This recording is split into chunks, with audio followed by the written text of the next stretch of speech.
이것도 좀 예민한 질문인데 좀 솔직하게 말씀해 주세요. 네네. 급여를 한번 여쭤보려고 하는데. 이게 붙여요? 아니요. 원장님, 말씀하셔도 돼요. 아니. 교육 시험 공부에 관한 모든 것. 뱅크쌤.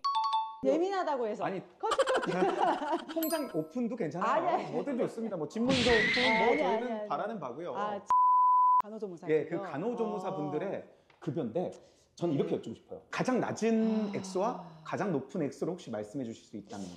하는 업무나 업무 시간에 따라 틀리죠. 그러니까 예를 그런 들어서 것들을 우리가 평균이죠. 성형외과나 이제 피부과나 네. 이런 상담실장으로 일을 하면서 네. 굉장히 긴 시간을 일을 하죠. 그러면 거기에는 이제 본인들이 그런 거지만 커미션 그런 것들이 있는 거고. 근데 일반 뭐 요양병원이나 이런 데 같은 경우에는 그렇게 많지는 않죠. 이제 저희들이 네. 얘기하는 그 최저임금에서 조금 더 있는 정도.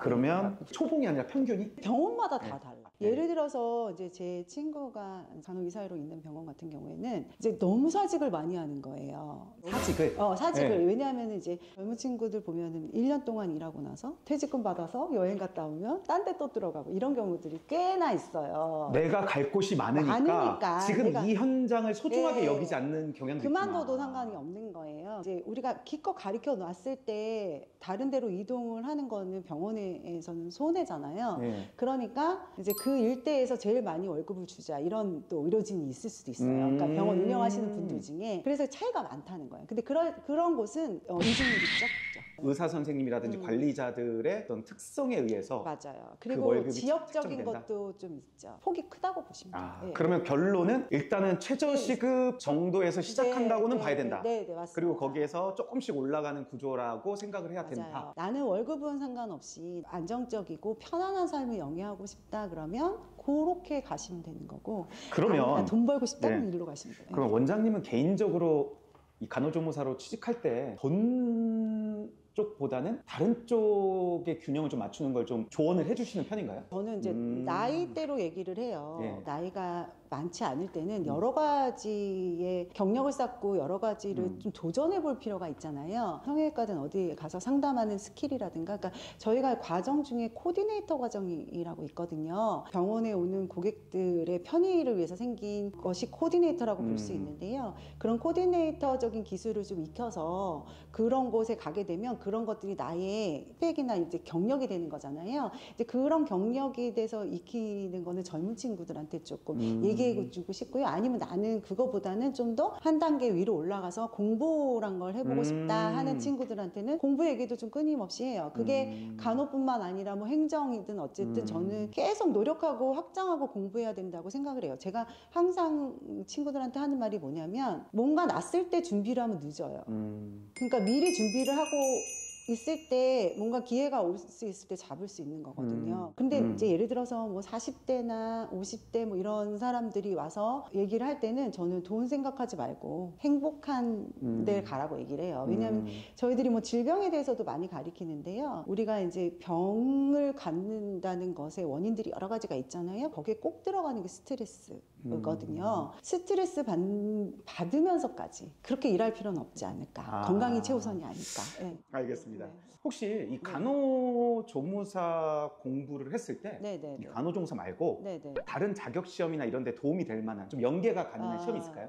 제가 아까 이제 말씀을 드렸는데요. 네. 이제 저희가 이제 자체적으로 코디네이터 교육을 해요. 제가 교육을 해서 민간 자격증을 발부하고 있는데요. 병원끼리 서로 경쟁이 붙으면서 친절하고 그다음에 고객 위주로 도움을 주기 위해서 요즘에 이제 병원에 가면 그러잖아요. 뭐 다 안내해주고 문자 오고 막 이런 것들 원스톱으로 돼 있잖아요. 이제 이런 때 가장 이제 많은 역할을 해주는 게 코디네이터고 간호조무사에서 병동에서 일할 수도 있고 뭐 수술실에서 일할 수도 있고 또는 원무과에서도 일할 수 있고 뭐 원무과에서 일했을 때 코디네이터 자격증 같은 거는 좀 도움이 된다고 보고요. 저희가 이제 또 자체적으로 CPR 교육을 하고 있어요. 심폐소생 같은 경우에는 우리가 의료 현장에서도 쓸 수 있지만 일반적으로도 다 알고 있고 써야 되는 것들이라서 그런 것들은 기본적으로 좀 저희들이 교육을 하고 졸업을 시켜요. 특전으로 하고 있는 거고요. 의료 환경이 변하는 것들을 꾸준하게 주시해서 교육을 받을 필요가 있는 것 같아요. 좋습니다. 또 하나 좀 여쭤보고 네. 싶은 게 남자도 가능한 영역인가요? 네, 저희가 이제 국비반에 꼭 남자분이 한 명씩 있었어요. 요번에 빼고는. 그러면 제가 남자인데 간호조무사 자격을 땄어요. 네. 근데 솔직히 좀 일반적으로는 그래도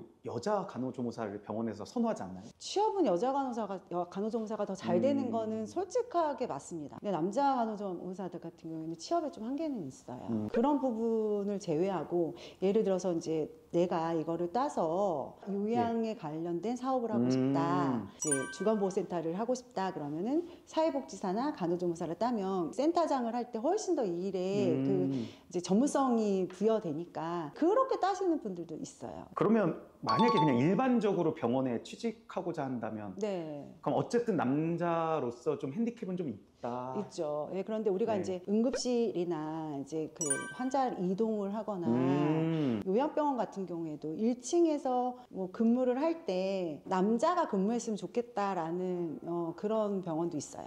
아, 그러면 약간 오히려 특화돼서 남자를 더 원하는 원하는 곳도 수도 있다? 있어요. 예, 그러니까 아. 1층에 이제 우리가 보통 응급실이나 이런 데 가보면 남자 간호사들이 좀 많잖아요. 그런 것처럼 이제 어떤 병원이 있을 때 1층에서 일하시는 남자 간호사를 원하기도 하고 공고도 실제로 내고 있고 그렇게 보시면 돼요. 알겠습니다. 그러면 내가 간호조무사가 될 적성인지도 꽤 중요할 것 같은데 맞아요. 왜냐면 이게 정말 일반 업무가 아니잖아요. 네. 그래서 혹시 내가 간호조무사에 적합한지 예를 들어서 80시간, 80시간씩 하다가 중간에 깨달으면 이거 너무 큰 손해잖아요. 그래서 준비하기 전에 혹시 이 영상을 보신 분 중에 내가 간호조무사라는 걸 할 수 있을까를 생각해 본다고 했을 때 네네. 원장님께서 네. 좀 꿀팁으로 보통 확인해 볼 수 있는 방법이 있을까요? 아니 네. 보통은 네. 이수한 시간이 아까워서 그만두기는 힘든 구조고요. 보통 말씀하실 때 그래요. 나는 피를 못 봐, 무서운 걸 못 봐, 뭐 주사를 꼭 놔야 돼요. 이렇게 말씀을 하시거든요.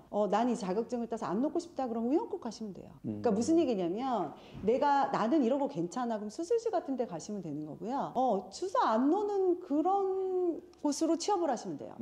그래서 사실은 안 맞는 사람들이 진짜 난 이게 너무 싫어 이런 사람들은 중단을 하시고요. 근데 아직까지 너무 싫어 난 적성이 안 맞아서 중단하시는 분 한 분도 없었어요. 아까 말씀하신 것처럼 네. 간호조무사가 됐을 때 뻗어나갈 수 있는 영역이 원체 다양하다 많아서, 보니까 예, 맞아요. 막말로 뭐 원무과도 있으니까 네, 맞아요. 그렇기 예, 때문에 예, 사실 예. 내가 간호조무사에 안 맞아라는 얘기를 하기는 예. 어렵다. 그래서 이거는 그냥 저는 그래요. 일단 시작을 했으면 어쨌든 이 시간 이수한 게 너무 아까우니 끝까지 가는 게 어떠냐라고 상담을 해주는 편이에요. 예.